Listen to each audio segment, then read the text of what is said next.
ભવાની દાસે ગુરુ મહારાજ જોધલ પીરને પૂછ્યું, બાપુ આ વિશ્વ બ્રહ્માંડ 14 બ્રહ્માંડ ની વાત કરી ને મને, પણ ગોદર મહારાજે 21 બ્રહ્માંડ ની વાત કરી છે. ખટશાસ્ત્ર ના 18 પુરાણો અને 21 બ્રહ્માંડ વિસ્તારા. 4 વેદ તો બ્રહ્માજીના હાથમાં ભણતા હતા, તો સાહેબજી ઊંથી ન્યારા તમે ભરમે પદ ભૂલો ગમારા, તમે પ્રેમથી જોઈ લ્યો પ્યારા. અને એ 21 બ્રહ્માંડની વાત જયારે જોધલપીર ને ભવાનીદાસ બે સમસમાં આવ્યા કે બાપા આ 21 બ્રહ્માંડ ને ધારણ કરવા વાળું કોઈ તત્વ ખરું? એટલે જોધલપીરે એમના શિષ્યને કીધું કે હા, એવું એક પરમ તત્વ છે. કેવું પરમ તત્વ? એમને તત્વ કીધું. અને શિષ્ય શું કહે છે ખબર છે? અરે નથી એ તો તત્વ, અરે નથી એ તો તાર, એ નથી એને તાર, નથી એને તત્વ કે નથી એ તો તાર, એ નથી એને તાર.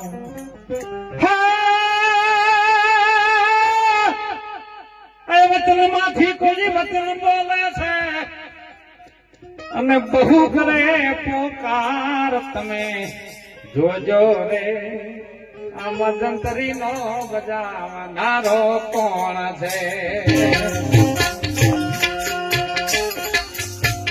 એ તમે જોજો રે આમાં જંતરી નો બજાવનારો કોણ છે?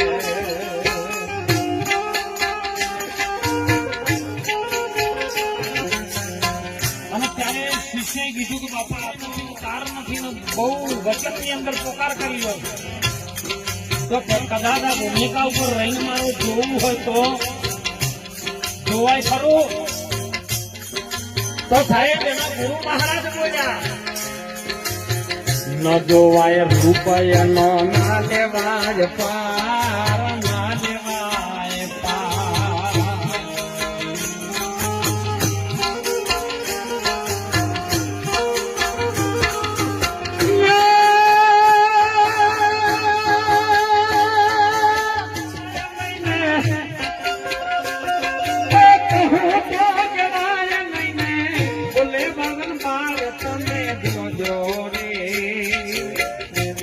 આમાં જંતરી નો બજાવનારો કોણ છે? તારી કાયા નો બનાવનારો. કે આ તો કોઈક વચન માંથી વચન બોલી રહ્યો છે અને બહુ કરે છે પોકાર. કારણ કે વચન હાર ને વચન પ્રહાર અને વચન કી સબ હે ઢગઢેરિયા. કોઈ વચન માંથી વચન ની ખોજ કરી આપે ને, એ સદગુરુ મેરિયા, એને હું સદગુરુ માનું. આપણે બધા બોલે વચન જ છે, પણ વચન ખરો કયો ને એની ભૂમિકા જયારે સમજાઈ જાય ત્યારની વાત. અને ઈ વચન ઉપર જયારે આવે ને તો સાહેબ તમે એમ કહો કે પડદો અડધો કલાકમાં હળગવાનું ચાલુ થાય, પડદો હળગે ના, કેમ હળગે? હે, ઈ વચનની ભૂમિકા છે. આ તો એ ઘોડાના ને ગધાડા બે જણાને ભાઈબંધી થઈ ગઈ.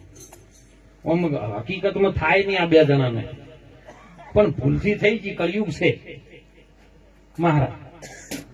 અને એમાં ગધાડે કીધું ઘોડાને કે ભલા મોણો, તમે તો 1 કલાક જો ખારા પ્રોગ્રામમાં જો તમે તો સારું સારું જમવાનું મળે, ગરદણી ચણા મેલે, ગાડીમાં લઈ જાય, ગાડીમાં લાવે, કેટલી સારી સગવડ કરે.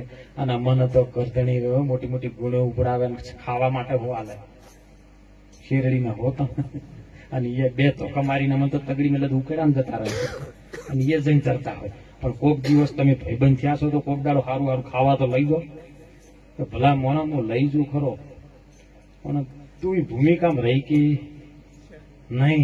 એટલે કે ભાઈબંધ ની તો લાજ રાજ થોડી. અને સમય બન્યો સાહેબ, ઘોડો કે હેડતા એક દાડો જઈએ મારા હાથ મારો મહારાજના ખેતર જેવું શેરડીનું ખેતર ઉભું છે અને ત્યાં 2 જણા હાર્યા જતા રહ્યા. ઘોડો કહેજો આપણે જતા જતા રહો, પણ તારે એ ખાધે જવાનું, પ્રેમથી બોલવાનું, પ્રેમથી જે મળે આરામથી ખાવાનું, બોલવાનું નહીં. એટલે બરાબર શેરડીઓને કોઈ દિવસ જિંદગી ભાળી જ નથી. ગધાડો ચોથી ભાળે. એટલે શેરડીના ખેતરમાં 1 હોઠો 2 હોઠો ખાધા અને પછી કે ભાઈ આપણને ટક્કર ચલાતી નહીં, આપણને ભૂંકવાનું થયું છે.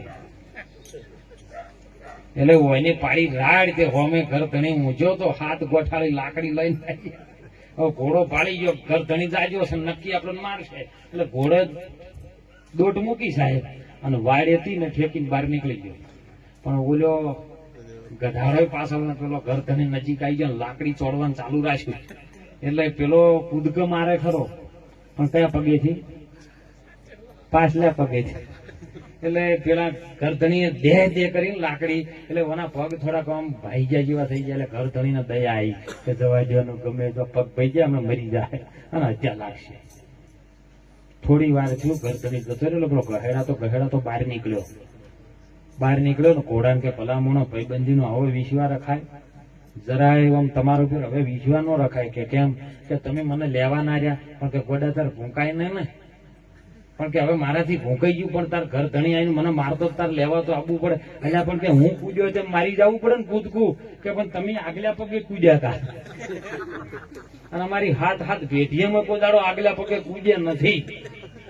તો હવે મારે જેવી રીતે આગલા પગે કૂદવું?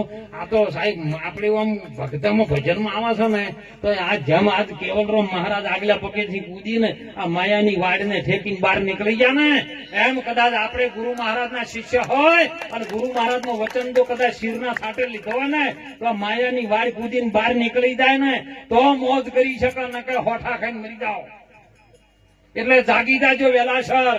મનુષ્યનો અવતાર મળ્યો છે, વારંવાર નહીં મળે. સંતો ફરમાન કરવાનું રહે. તમારી ફરજ છે ને એ કમ્પ્લીટ તમે બોલો એટલું વર્તો, અને વર્તો એટલું જ બોલો. વચન એટલે શું સાહેબ? તમારી ફરજ.